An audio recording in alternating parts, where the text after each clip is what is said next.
Teléfono Miguel Ernesto Pompa Corella, quien encabezó ayer la reunión de transición, la tercera con el equipo del gobierno saliente. ¿Cómo estás, Miguel? Buenos días. ¿Qué hubo, Luis Alberto? Muy buenos días. Un saludo a todo tu auditorio, o sea, ¿Qué, tus órdenes. gracias, igualmente. A ver, ¿qué fue lo que ocurrió ayer ahí? Digo yo, primero yo no sé por qué ya no tuvimos acceso públicamente, entiendo, la crítica llegó al Estado porque parecía un informe oficial a través de Telemax, pero no, la transmisión no era mala, sino el uso que le dieron los funcionarios, no en Telemax en sí, pero ¿qué obtuvimos, Elson? ¿Qué le puedes explicar al sonorense, al ciudadano de a pie que nos escucha, que ocurrió ayer? Bueno, el día de ayer nos reunimos ya, iniciaron las reuniones bilaterales, como le hemos dado a llamar, entre los funcionarios salientes y el equipo de transición de la gobernadora electa. El día de ayer le tocó a la Secretaría de Gobierno y ahí estuvimos transmitiendo, y pues se supone que todo el mundo nos estuvo viendo ahí y a través de las redes, porque queremos que sea esto lo más transparente posible. En dicha reunión estuvo acompañándonos el secretario de Gobierno, dos subsecretarios, el director de notarías, perdón, no, el director de Defensoría de Oficio, del Registro Civil, del Instituto de Mujer, donde nos hicieron una breve exposición de los logros que se han obtenido desde su óptica en este gobierno, y al mismo tiempo hubo cuestionamientos por parte del equipo de transición, que me tocó, como bien sabes, estar ahí presente junto con el secretario técnico de este equipo nuestro, que es David Anaya. Estuvo Karina Gastelum, estuvo el doctor Pum, en representación de un grupo que es mayor, que somos los de transición. En el equipo que corresponde al Secretario de Gobierno, son entre 10 y 12 personas, pero por acuerdos que hemos logrado entre ambas partes, únicamente quienes estuvimos presentes, fuimos los que participamos, Luis Alberto, el día de ayer. ¿Y qué se generó esa reunión? Es decir, ¿qué fue lo que se Bueno, desprendió? como le decía, hubo ahí logros que ellos hicieron notar, y obviamente por el lado de nosotros hubo algunos cuestionamientos. Tú recordarás, la primera reunión fue el pasado 23 de julio, el 7 de agosto tuvimos otra entre los grupos que nombró el gobernador y quien nombró la gobernadora electa, y ya estos son más específicos, son por dependencias, de tal suerte que las preguntas son mucho más concretas. Había interrogantes, por ejemplo, sobre ejercicios, es decir, dinero que se gastó de más en algunos rubros, como fue en la oficina del titular de la Secretaría de Gobierno, en la subsecretaría de Enlace se gastó más de lo que se tenía autorizado. En el Instituto Sonorense de la Mujer nos alarmó ahí un dato que sale de los documentos públicos, de sueldos muy altos, y son interrogantes que ellos con mucho gusto aceptaron y quedaron con el firme compromiso de responder. Y al mismo tiempo decirte también, Luis Alberto, tú recordarás que se entregaron poco más de 7.800 preguntas, de las cuales 510, 513 para ser exacto, corresponden a la Secretaría de Gobierno, y el día de ayer el secretario nos entregó 5 paquetes de documentos donde se responden a esas preguntas que les correspondían. En esa etapa estamos en este momento. Estamos revisando si efectivamente, con la documentación que se nos entregó el día de ayer, nos dan respuesta pues a las interrogantes que se plantearon en esta reunión que te comento de julio. ¿Cuánto es lo que se gastó de más en esa área en la Secretaría de Gobierno? Bueno, 546 millones de pesos de más señalaron ustedes. El, entre el titular, entre la coordinación de relaciones públicas y eventos, y entre la subsecretaría de enlace, da una suma aproximada de 546 millones efectivamente. En ese momento, evidentemente no hubo una respuesta, no tenían ellos los elementos para poder dárnoslas. Pensamos o queremos creer que en los documentos que se nos entregaron pueda ir ahí la justificación de este sobregiro, pero es algo que nos preocupa, porque contrario a esto que te comento, donde se gastó de más, tenemos que, por ejemplo, en lo relativo a pueblos indígenas, hubo muchísimas acciones que quedaron de vivienda, particularmente, que quedaron sin poderse hacer, precisamente porque no contaron con el recurso, y el responsable de ese rubro de la Secretaría de Gobierno así nos los hizo ver, que si bien es cierto estaban presupuestados, nunca se le entregó el dinero. lo mismo que el registro civil. El registro civil, entre sus proyectos y entre su presupuesto, se encontraba una oficina en Hermosillo y en Nogales, y también solamente aparecieron en papel, no hay obra, no uso.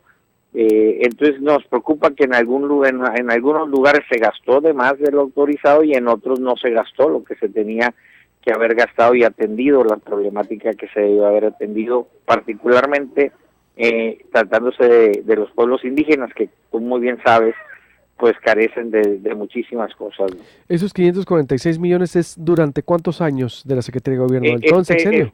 No, es en el periodo que comprende del ejercicio fiscal 2014, en algunos casos sí comprende el 2012, 13 y 14, en algunos casos sí se acumula.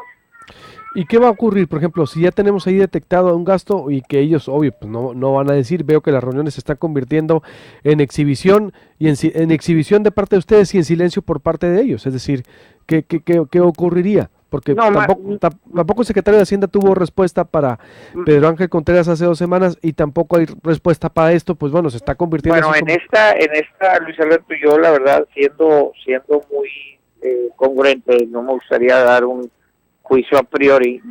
Como te decía, estamos revisando estos documentos nuevos que nos entregaron. Se fijó un calendario. Nosotros iniciamos con reuniones el próximo miércoles, de nueva cuenta ya por unidad administrativa. Es decir, donde vimos un sobregiro, como fue la oficina del titular, habremos de reunirnos con ellos para que a la luz de los documentos que nos dieron y a la luz de las preguntas que les hemos hecho, tengamos esa respuesta.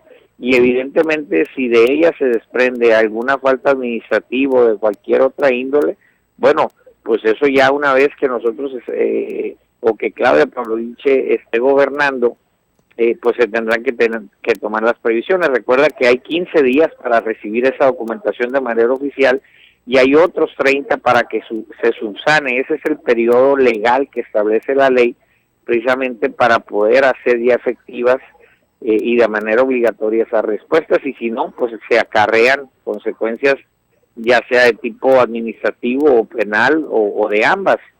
Entonces yo no creo que no vaya a haber alguna consecuencia si llegara a ser este el caso.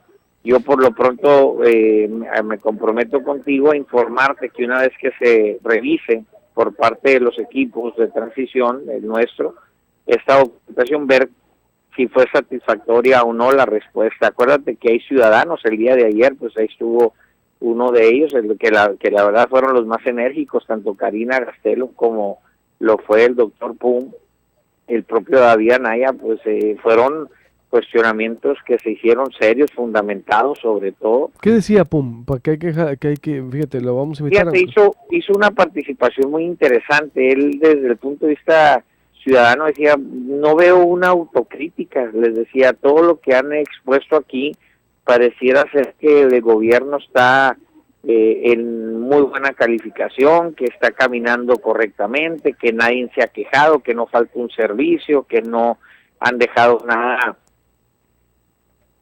mal.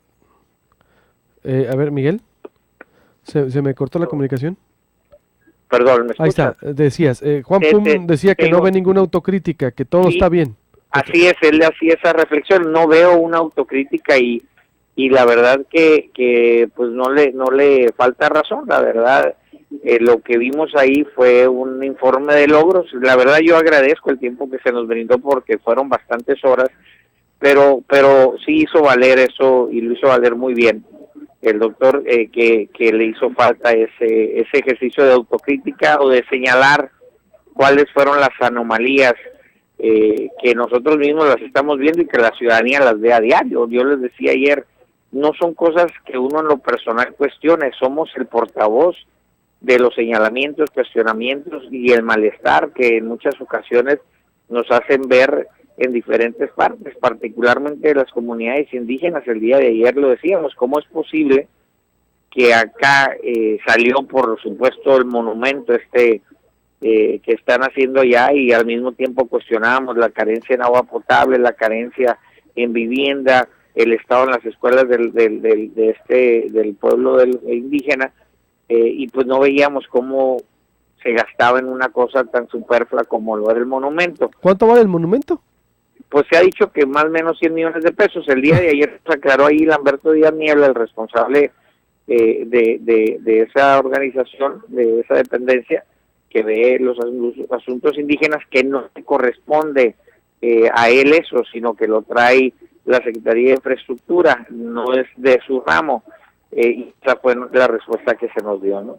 100 millones de pesos, que también, digo, como dices... Pues es lo que han dicho en la prensa, ¿no? Sí, 60, oscila, pero bueno, qué bueno que Juan Pum fue ahí y cuestionó así, porque si no, lo ven todo político. Y sí, uno de los grandes errores es que, pues que nunca lo hubo, autocrítica, nunca la hubo. Nunca la hubo, se adoleció de eso porque todo lo hicieron bien y se escuchó solo a un grupo selecto de colaboradores y a un coro griego, y siempre lo dijimos, se adolece de autocrítica el arrobato, pero bueno, gracias. Hoy continúan las reuniones, es sí, hoy Zagarpa, continúan. Así es. ¿Qué más? Son dos, ¿no? Zagarpa y no recuerdo si es educación.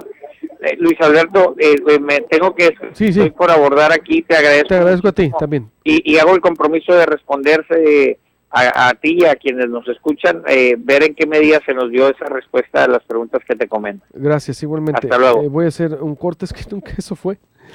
Ojalá que esto sirva de lección para los que vienen. ¿Qué métodos de autocrítica, qué métodos de autocontrol se van a poner? Porque sí, ya sabemos cómo está acabando esto, pero ¿y los que vienen? ¿Qué están dispuestos a hacer? Ceci Durán, semáforo en Boulevard Morelos y Boulevard Gilberto Escobosa, todos volteados, muy peligroso. Qué nuevas. Isela Jonce, nos extravió anoche el perrito de mi hija en Mediterráneo, ayúdanos por favor. Ahí está, ahí está, te ayudé con tu RT. Voy a hacer un corte, vuelvo. El saldo ya de la lluvia, ¿cómo quedó? Y dos, también ahorita voy a analizar este proceso de entrega-recepción, hacia dónde vamos. El saldo de la lluvia, ¿qué hacer con los profesionistas? Escuchas Proyecto Puente por Stereo 100.